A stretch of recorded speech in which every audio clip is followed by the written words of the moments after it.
초기 기독교에 가장 중요한 두 가지 절기가 있습니다. 첫째가 부활절이고 두 번째는 오순절, 즉 성령 강림절입니다.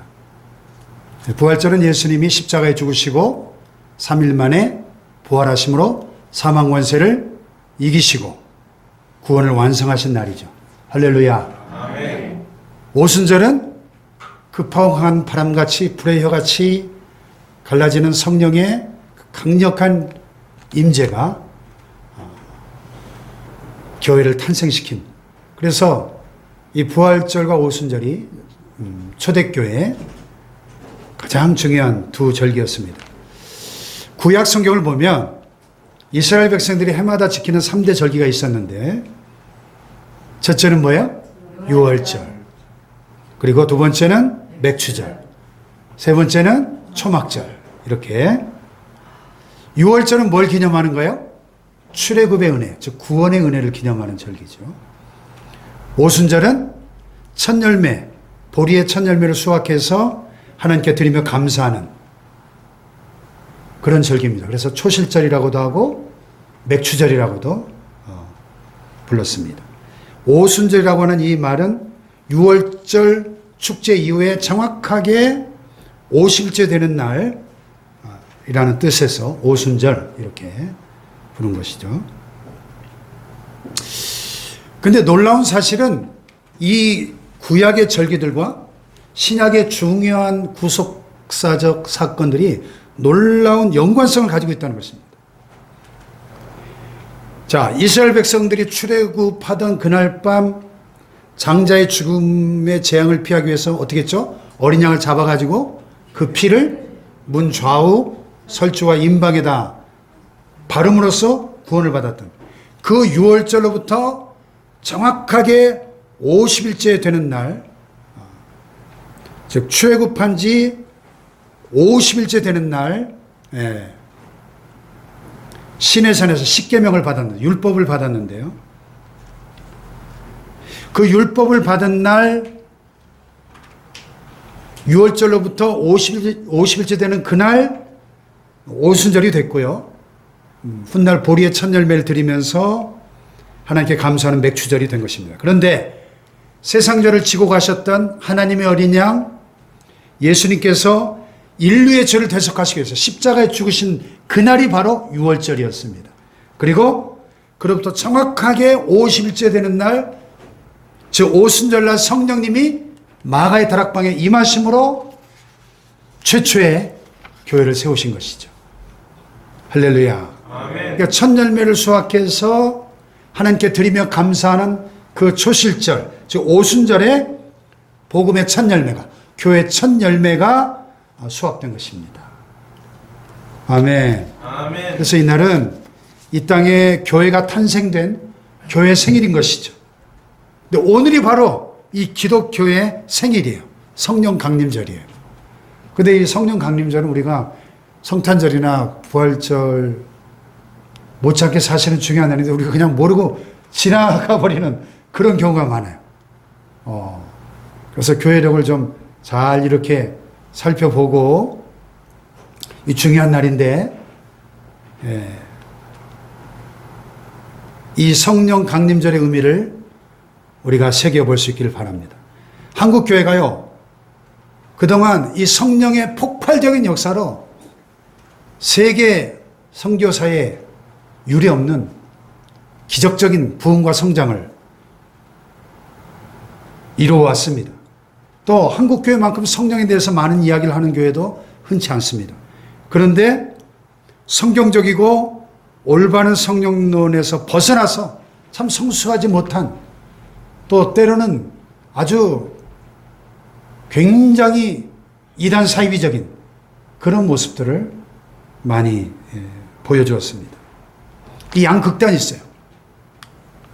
말씀만을 강조하다 보니까 성령 하나님을 믿는다고 말은 하는데 실제로는 그분의 나타나심, 성령의 역사, 성령의 초자연적인 은사들에 대해서 믿지 않거나 제한하는 그런 교회와 성도들이 있는가 하면, 또 정반대로 또 다른 교회 안에서는 성령 받은 것을 마치 무슨 귀신 들린 점쟁이처럼 광신적인 열심을 내면서 날뛰어야 되는 것을 착각하는 그런 사람들이 있습니다.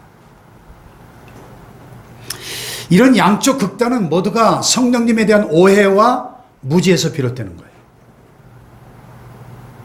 성령 하나님은 인격적인 분이시기 때문에 우리의 성품과 상식과 인격을 말살하지 않습니다. 아멘. 아멘. 그러나 악령은 우리의 상식과 인격을 말살합니다. 그래서 신접한 사람들 보세요. 자기도 모르는 비상식적인 행동과 비정상적인 사람이 되지 않습니까? 그래서 강신무들 보면 이 귀신 받아가지고 막 귀신의 능력으로 맨발로 10%는 작두 날 위에 올라가가지고 막 춤추잖아요. 그래도 멀쩡하지 않습니까? 예. 성경에 나오는 거라사 지방의 군대 귀신 된 사람 보세요. 그 한 사람 속에 얼마나 많은 귀신들이 들어가 있었으면 군대 귀신이 들렸다고 표현했을 거예요.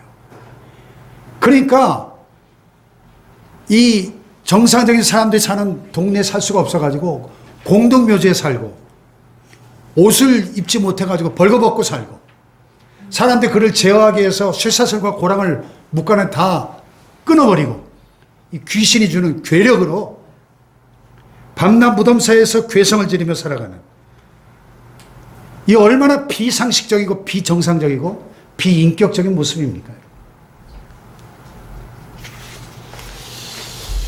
그러나 성령은 악령과 달라요. 성령은 첫째로 예수 그리스도의 영입니다. 그래서 성령님은 언제나 예수 그리스도를 드러내고 예수 그리스도를 밝히고 오직 그분에게 영광이 돌아가게끔 역사하는 것입니다. 아멘. 할렐루야. 아멘. 그렇지 않고 이만희나 안상훈 같은 한 개인 어떤 특정 인물이 신격화되고 우상화되는 거 싹 다 악령의 역사입니다. 아멘. 아멘. 두 번째로 성령은 말씀의 영이에요. 결코 성경 말씀을 벗어나 역사하시지 않습니다. 아멘. 아멘. 1988년도에 출간됐던 펄시 콜레 박사의 내가 본 천국이라는 책이 당시 이 교계의 엄청난 베스트셀러였어요. 근데 이분이 한국까지 와서 간증 집회를 하는데요. 말끝마다 성경에는 이렇게 기록되지만 내가 천국 가서 보니 이렇더라. 이런 말을 자꾸 하는 거예요. 그러니까 당시에 통역을 하던 극동방송 김정은 목사님이 이상하게 여기고 항의를 했어요. 그래도 계속 성경에는 이렇게 기록되어 있지만 내가 가서 보니까 이렇더라. 계속 그러니까 강단에서 내려와 버렸어요. 이 결국 희대 사기꾼으로 판명이 됐죠. 성령은요 절대로 기록된 말씀 바깥으로 벗어나 역사하지 않는 거예요. 아멘. 아멘. 세 번째로 성령님은 교회의 영입니다. 그래서 항상 교회를 해치는 방향으로 역사하는 법이 없어요. 교회 안에서 교회를 세우고 교회를 유익하게 하는 방향으로 역사하시는 겁니다. 그러므로 교회를 해치고 분열시키고 무너뜨리는 거 100% 악령의 역사인 겁니다. 아멘 합시다. 아멘. 네 번째로 성령님은 인격자이십니다. 그래서 절대로 인격을 말살시키지 않아요. 성경 어디를 봐도 성령이 뭐 무당 신내림 하듯이 그렇게 접신적인 개념으로 설명한 곳이 없어요. 아멘. 오히려 성령을 받으면 받을수록 정신이 더 맑아지고 깨끗해지고 온전해집니다.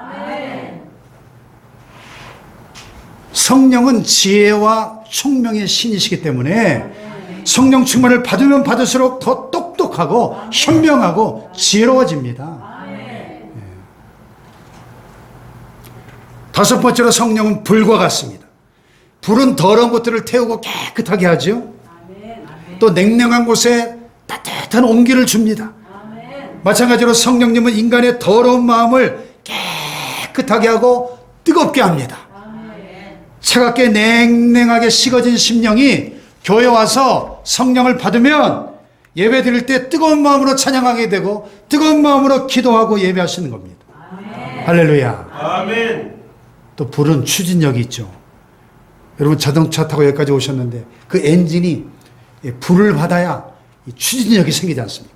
성령의 불을 받으면 하나님의 일을 힘있게 할 수 있는 원동력이 되는 것입니다. 또 성령은 비둘기 같은 분이세요. 비둘기는 순결과 온유함과 평화를 상징합니다. 그래서 성령님은 우리의 마음을 순결하게 하고 온유하게 하고 평안하게 하는 것입니다. 할렐루야.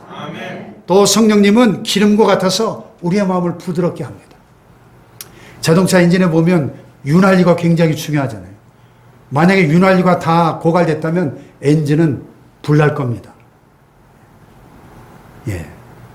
뻑뻑한 곳을 부드럽게 만들어 주시는 거예요, 성령님. 할렐루야. 또 성령은 숨결과 같아서 우리 속에 새 생명을 공급해 주십니다. 죽어진 곳에 새 생명을 불어넣습니다. 그래서 에스겔이 본 환상 가운데 그 마른 뼈다귀들 속에 성령의 생기가 들어가니까 살아 일어나 하나님의 군대로 일어서지 않습니다. 할렐루야. 또 성령은 바람과 같이 신비한 능력으로 우리 가운데 역사하시는 거예요. 신비하게. 아멘. 그런데요, 성령님을 예수 그리스도와 똑같은 인격이 아니라 마치 자신이 붙잡아가지고 도깨비 방망이처럼 이용할 수 있는 하나의 힘으로, 파워로 그렇게 생각하는 사람도 있습니다. 네. 그래서 이 부분에 있어서 얼마나 많은 잘못된 소위 성령 운동한다고 하는 사람들이 성령님을 마치 자기 손아귀에 치고 자기 언제든지 그 성령의 능력을 마치 도깨비 방망이처럼 이용하는 그런 모습들이 참 많았어요. 하나같이 그런 사람들의 결말이 아주 안 좋았어요. 성령님은 인격이십니다. 그러므로 우리의 관심은 내가 어떻게 성령을 붙잡았을까가 아니라 어떻게 하면 성령께서 나를 붙잡아 쓰시도록 나를 온전히 내어 맡겨 들을 수 있을 것인가. 이것이 우리의 고민이 되고 우리의 관심사가 되어야 됩니다. 할렐루야. 네. 성령 충만이 뭐예요? 성령이 나를 100% 주장하고 다스리는 상태가 성령 충만이에요. 아멘.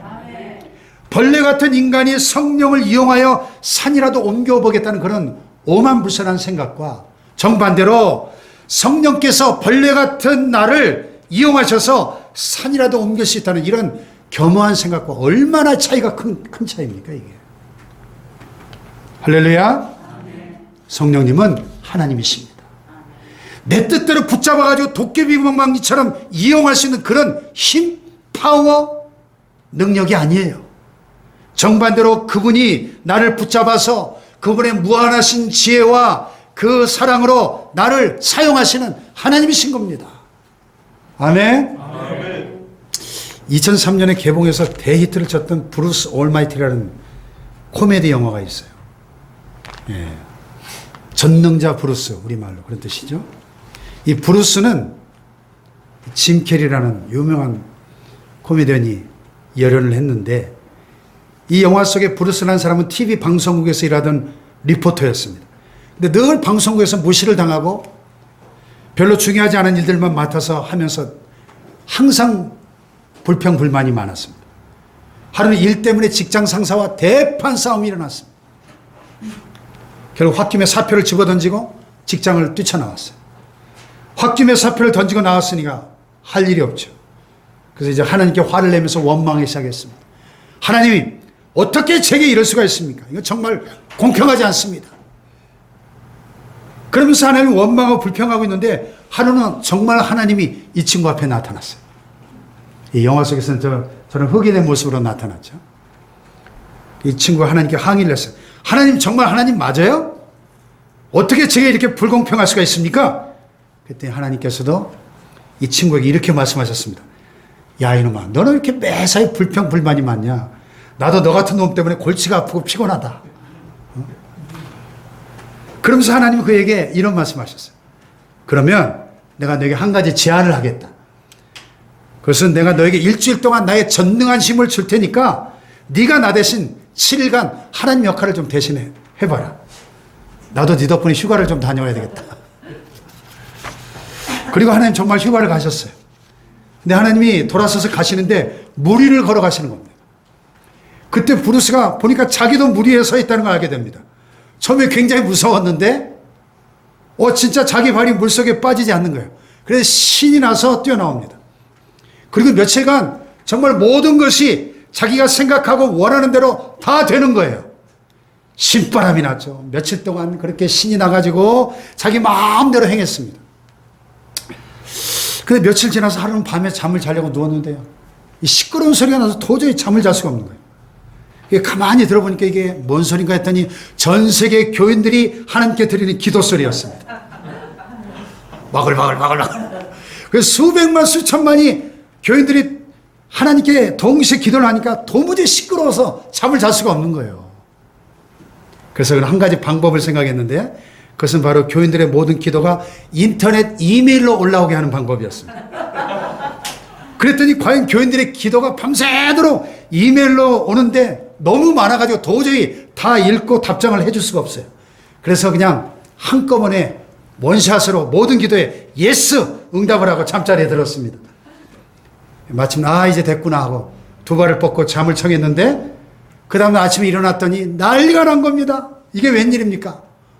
도시에 막 폭동이 일어나고 사람들이 불을 지르고 차를 뒤집어 엎고 난리가 났어요. 그래서 이게 무슨 일인가? 그중에 한 남자를 보니까 뭔가를 손에 들고 외치는 거예요. 이건 사기다!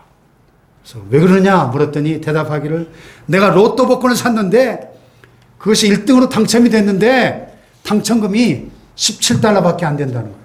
이건 사기다. 근데 그건 바로 브루스 이 사람 때문에 일어난 일이에요. 왜냐하면 지난밤에 사람들의 모든 기도에 예스 응답을 해서 사람들이 로또를 사면서 하나님 1등에 당첨되게 해주세요 했던 기도가 다 응답이 되니까 그때 로또를 산 사람들이 다 1등이 되니까 당첨금이 17달러밖에 안 되는 거예요. 그래 난리가 난 겁니다. 그렇죠. 만약에 어떠한 인간에게 이런 전능한 능력이 생긴다면 지구는 정말 하루아침에 뒤죽박죽 난리가 날 겁니다. 그러나 여러분 성령님은 인격이시기 때문에 우리의 모든 것을 알고 계십니다. 우리의 지난 과거를 알고 계시고 오늘 우리의 상처와 아픔과 우리의 문제도 다 알고 계십니다. 아멘. 아멘. 그분은 우리의 미래를 알고 계십니다. 우리의 미래를 위해서 준비하고 계시는 분이십니다. 믿습니까? 아멘. 그분은 인격이시기 때문에 때로 우리와 함께 슬퍼하시기도 하시고 함께 기뻐하시기도 하십니다. 때로 나 때문에 행복해 하시기도 하고 아파하시기도 합니다. 그분은 인격이시기 때문에 말씀하시는 분이시고 구체적으로 행동하시는 분이십니다. 믿습니까? 아멘. 요한복음 14장 16절에 보니까 그가 또 다른 보혜사를 너에게 주사 영원토록 너희와 함께 있게 하리라 그랬습니다. 또 다른 보혜사. 다 같이 또 다른 보혜사. 또 다른 보혜사. 그러니까 보혜사가 먼저 계셨던 모양이죠. 보혜사. 헬퍼. Another helper. 영어 성경에 이렇게 되어 있습니다. 돕는 분이 계셨어요. 누굽니까? 예수님이셨습니다. 예수님은 우리의 첫 번째 보혜사이십니다. 본래 저와 여러분은 죄값으로 다 영원히 멸망할 수밖에 없는 존재들이었습니다. 그분의 도움이 없이는 우리는 절대 천국에 갈 수 없는 존재들입니다. 그래서 그분이 우리의 보혜사가 되시는 것입니다. 할렐루야. 아멘. 멸망할 우리의 영혼을 지옥에서 건져내서 영원한 낙원으로 천국으로 옮겨주시는 보혜사 예수님이십니다. 할렐루야. 우리는 인생 최대 문제인 죽음의 문제를 해결할 수 없었습니다. 죄의 문제도 해결할 수 없었습니다. 인생의 그 어떤 문제도 우리 스스로 해결할 수 있는 능력이 없었습니다. 그래서 그분은 우리의 보혜사가 되어주신 줄로 믿습니다. 아멘.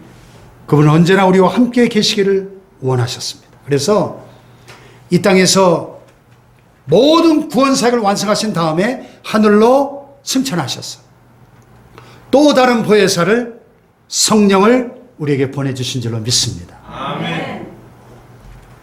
그래서 언제나 우리 가정과 함께 하시고 우리의 일거수 일투족을 함께 할 수 있는 또 다른 보혜사, another helper, 성령님을 우리에게 보내주신 줄로 믿습니다.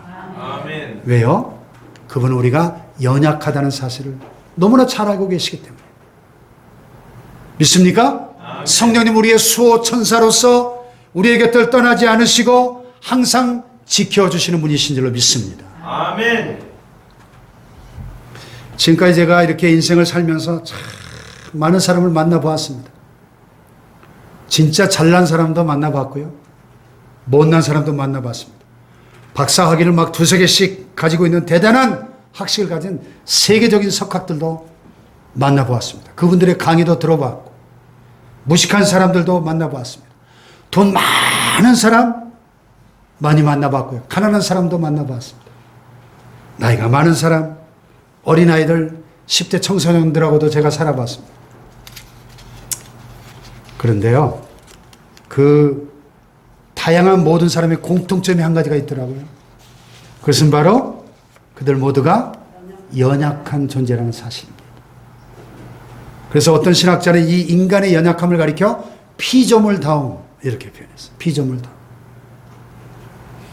성경은 그것을 인간이 질그릇과 같다 이렇게 표현했어요. 질그릇 어떻습니까? 떨어뜨리면 박살나죠. 깨지기 쉽습니다. 인간은 질그릇이다. 프랑스의 유명한 화가인 고흐가 젊었을 때 어느 광산에 들어가서 전도사 일을 한 적이 있답니다. 어느 날 광부한 사람이 티셔츠를 입고 나오는데 물건을 포장했던 천을 가지고 이 셔츠를 만들어서 입고 나오는 거예요. 근데 광부가 만들어서 입은 그 옷 뒤에 글씨가 써 있었는데 부서지기 쉬운 물건이니 주의해서 다룰 거예요. 우리식으로 말하면 취급주의 이런 티셔츠. 근데 그 글을 보면서 그가 영감을 얻었다. 야, 그렇구나. 인간은 부서지기 쉬운 존재구나. 취급을 주의해야 되는구나. 예? 깨달음을 얻었다는 거예요. 이렇게 인간은 질그릇처럼 허무하게 끼어질 수 있는 연약한 존재라고 성경은 말씀하세요. 그래서 다윗은 시편에서 일찍이 고백하기를 이는 그가 우리의 체질을 아시며 우리가 단지 먼지뿐임을 기억하심이로다. 하나님 우리의 체질을 아십니다. 우리가 단지 먼지뿐임을 티끌과 같은 연약한 존재임을 너무나 잘 알고 계신다는 거예요. 아멘. 아멘. 인간이 얼마나 연약한 존재인지 너무 넘쳐나도 문제고 모자라도 문제예요. 사랑도 너무 많이 받아도 문제가 되고 사랑을 너무 못 받아도 삐뚤어지게 되어 있습니다. 돈도 너무 없어도 문제지만 돈이 너무 많아도 타락하기가 쉽습니다. 하나님의 은혜도 분수에 맞게 받아지 너무 분수에 넘치게 받아도 이게 잘못되기 쉽습니다. 은혜를 못 받으면 물론 더 비참하지만 그러나 하나님 우리의 체질을 정확하게 아시는 분이기 때문에 언제 은혜가 필요하고 언제 뭐가 필요하고 지금 이 순간 나에게 가장 필요한 것이 무엇인지를 정확하게 알고 계시는 겁니다. 아멘. 아멘. 그래서 하나님 우리 인간이 얼마나 연약한 체질을 가진 존재인지를 잘 알고 계시기 때문에 오늘 성경이 이렇게 말씀하시는 거예요. 다 같이 시작. 이와 같이 성령도 우리의 연약함을 도우십니다. 우리 우리가 얼마나 연약한 존재인가. 육체적으로 연약합니다. 눈에 보이지도 않는 이 코로나 바이러스 때문에 지난 2년 넘게 전 세계 사람들이 얼마나 힘들었습니까? 지금까지도. 건강하나 만큼은 자신 있다고 큰 소리 치는 사람이 갑자기 하루아침에 병원 신세를 치게 됩니다. 정신적으로 얼마나 우리는 연약합니까? 누가 기분 나쁜 말 한마디만 하면 그냥 마음이 무너져 버리잖아요. 사소한 근심 걱정 때문에 밤잠을 이루지 못합니다. 겉으로 보기에 강해 보이는 사람일수록 내면적으로는 사실 연약한 사람이라는 것을 알게 됩니다. 세계를 정복했던 내게는 내 사전에 불가능이 없다고 큰소리쳤던 나폴레옹이 집에 들어오면 그 고독을 견딜 수 없어가지고 너무 외로워가지고 그 아내 조세핀의 무릎에다 얼굴을 파묻고 엉엉 울었대요. 영적으로도 우리 인간은 얼마나 연약한지. 여러분, 시험과 유혹을 받지 않고 살아간 사람이 누가 있어요? 시험과 유혹이 없는 인생이 있습니까? 그만하면 반듯한데 돈 앞에 가면 꼼짝달싹 못하고 시험 드는 사람들이 있어요. 돈에 약한 사람. 돈 앞에는 아주 깨끗한데 이성 앞에 가면 꽈당 넘어지는 사람들이 있습니다. 이성 앞에는 깨끗한데 명예 앞에서는 꼼짝을 못하는 사람이 있습니다. 굉장히 똑똑하고 지혜로워 보이는데 기도를 안 해요. 기도를 안 해요. 기도를 열심히 하는가 싶어서 가까이 보면 교만이 하늘을 찌릅니다. 충성하는가 싶었는데 그냥 물질에는 인색하기 짝이 없는 구두쇠예요. 그만하면 하나님 앞에 대단히 헌신한다 싶은데 이 언어 생활에 날마다 실패합니다. 말로 사람들에게 상처를 너무 많이 줘요. 삶이 따라주질 않습니다. 왜 그렇습니까? 왜? 우리는 다 연약한 존재들이기 때문에 연약해요. 아멘 합시다. 근데 하나님이 이런 우리 연약함을 나무라시지 않습니다. 오히려 이런 인간의 연약함을 통하여 하나님은 더 위대하게 역사하시는 겁니다. 아멘. 아멘. 오늘 본문 말씀은 우리의 연약함을 상당히 긍정적으로 받아들이고 있습니다. 그러므로 사랑하는 여러분, 내가 연약하다는 사실 때문에 나는 실패자가 될 거다 이렇게 생각하지 마십시오. 내가 연약하기 때문에 신앙생활에 나는 실패자가 될 것이다 낙심하지 마십시오. 아멘. 내가 연약하기 때문에 성공적인 삶을 살 수 없다 이렇게 생각하지 마십시오. 오히려 연약하다는 그 사실 때문에 하나님은 우리를 도와주시기를 간절히 원하시는 겁니다. 아멘 합시다. 아멘. 연약함을 통하여 우리가 하나님을 만날 수 있는 것입니다. 그 연약함 때문에 오히려 하나님 앞에 감사하며 살 수가 있습니다. 그 연약함 때문에 오히려 하나님만을 더 의지하는 사람이 될 수 있는 겁니다. 할렐루야. 그러면 이렇게 연약한 우리를 하나님 어떻게 다루실까요? 연약한 우리를 전부 다 슈퍼맨으로 만들어가서 쓰시는 게 아니에요. 연약한 우리를 천사로 만들어가지고 쓰시는 게 아닙니다. 연약한 그 상태 그대로 도우시는 성령 하나님 보혜사를 보내주셔서 우리를 도와주심으로 쓰시겠다는 겁니다. 아멘. 할렐루야. 아멘. 그래서 오늘 말씀에 보니까 이와 같이 성령도 우리의 연약함을 도우시나니, 이 도우시나니, 돕는다는 단어가 성경 원문에 참 흥미로운 단어로 표현되어 있어요. 성령이 우리를 도우시는 그 도우심의 사건이 얼마나 신비로운지 당시 사용되던 일반적인 단어들만 가지고는 표현이 안 됐던 것 같습니다. 그래서 헬라어에 이렇게 세 개의 단어를 한 단어로 묶어서 성령이 우리를 도와주시는 이 도우심의 단어를 만들어냈습니다. 순, 안티, 람바노마이 이런 단어. 뭐 따라해 볼까요? 순, 안티, 람바노마이. 네, 무슨 방언 같네요. 순, 안티, 람바노마이. 이 긴 단어인데. 순이 뭐냐? 순, 헬라어로 순, 함께, 내 곁에 계셔서, 다정하게 이런 뜻입니다. 안티는 뭐냐? 안티, 우리가 안티, 반대편에서, 예? 건너편에서, 내가 할 수 없는 곳에서, 내 손이 미치지 못하는 곳에서 이런 뜻입니다. 람바노마이가 뭐냐? 번쩍 들어서 옮겨준다 이런 뜻입니다. 네.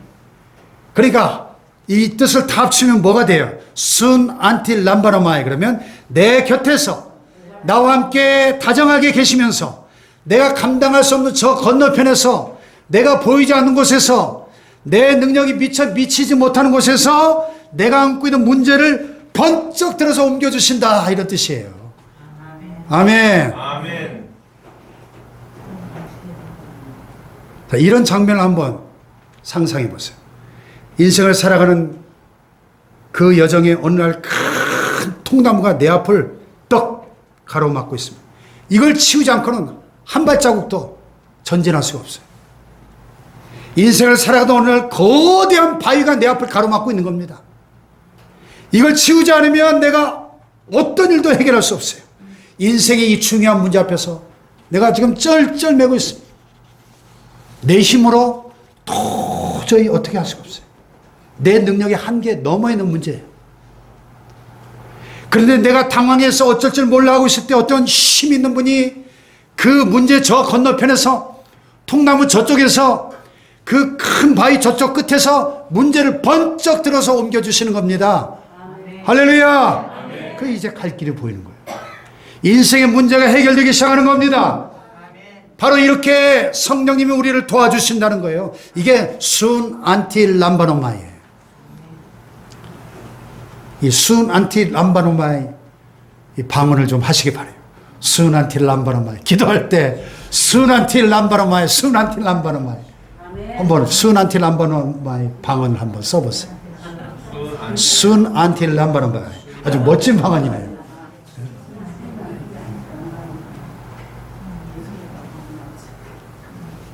여러분, 개미가 막 가는데 요만한 돌을 하나 덕 놓으면 개미가 볼 때, 와, 이거 웬 태산이 내 앞을 가로막고 있네. 이 도저히 이게 어떻게 지나갈 수가 없네. 큰 돌이. 근데요, 여러분, 내가 번쩍 들어가서 이렇게 옮겨놓으면 개미가 볼 때는 어때요? 와, 기적이다! 그러거든요. 나는 번쩍 들어서 이렇게 간단하게 옮겨놓는데 개미가 볼 때는 이거 엄청난 기적이에요. 그렇잖아요.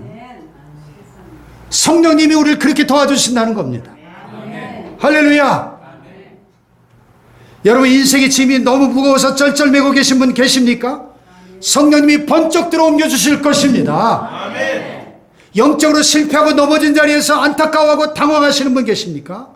늘 반복적으로 똑같은 죄를 범함으로 실패 언덕을 넘어서지 못하는 괴로워하는 분들 계십니까? 순 안티람바노마에 성령님이 번쩍 들어 옮겨주십니다. 성령님이 도와주시는 거예요. 할렐루야. 이와 같이 성령도 우리의 연약함을 도우신다. 다 같이 이와 같이 성령도 우리 연약함을 도우시나니. 이 돕는다는 단어가 또 시제가 현재형이에요. 도우신다. 도왔다가 아닙니다. 도우신다. The Spirit also helps our weakness. helps. S가 붙어 있으면 3인칭 현재 시제죠. 다시 말해서 장차 내가 인생을 살아가는 어느 날 문제에 부딪힐 때 도와주실 것이다. 미래 약속이 아니에요. 미래형이 아닙니다. helps. 도우신다. 현재형. 물론 성령님은 과거에도 여러분을 도와주셨습니다. 미래에도 도와주실 것입니다. 그러나 바로 지금 이 순간 성령님은 여러분을 도와주신다는 것입니다. 언제나 도와주십니다. 매 순간순간 가장 적절한 방법으로 도와주신다는 것을 믿으시기 바랍니다. 아멘. 할렐루야. 아멘. 가정에서 여러분이 괴로워하며 기도할 때 그 자리에서 도와주십니다. 아멘. 직장에서 여러분 괴로운 일이 생겨 안타까워 기도할 때 도와주시는 거예요. 아멘. 이 괴로운 인생 살다가 커다란 문제에 부딪혀 어쩔 줄 몰라 할 때 성령님 바로 그 자리에 임재하셔서 도와주시는 것입니다. 아멘. 할렐루야. 아멘. 이 시간에 부족한 종이 이렇게 설교를 하고 있습니다. 저 혼자 설교하는 것 같지만은 성령님이 지금 이 시간에 이 부족한 종을 붙잡고 도와주고 계십니다. 아멘. 이 종을 사용하시는 성령님을 만나시길 바랍니다. 아멘. 저를 통하여 선포되는 이 말씀을 통해 하나님의 음성을 들으시길 바랍니다. 아멘. 성령님의 음성을 들으시길 바랍니다. 아멘. 여러분이 찬양할 때 그 찬양이 여러분의 찬양이 되도록, 아멘. 고백적인 찬양이 되도록, 아멘. 성령님이 여러분을 돕고 계십니다. 아멘. 할렐루야. 아멘. 이 시간 말씀을 들을 때 치료하는 광선처럼 여러분의 모든 아픔을 치료하도록 도와주시는 거예요. 여러분의 그 연약한 믿음을 강력한 믿음으로 바꾸어 주시는 것입니다. 아멘. 할렐루야. 아멘. 성령님은 지금 이 시간 이곳에 우리와 함께 하시는 분입니다. 믿습니까? 아멘. 그동안 참 내가 이 연약하다는 사실 때문에 얼마나 괴로우셨습니까? 저도 때로 내 안에 발견한 나의 연약함, 우리 찬양 가사에 있죠. 내 안에 발견한 나의 연약함 모두 벗어지리라 주의 사랑으로. 그렇습니다.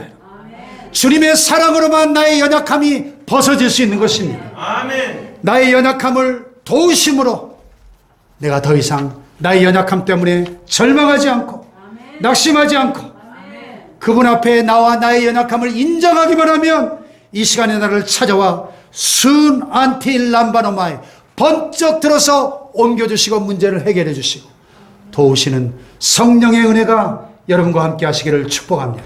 아멘. 할렐루야.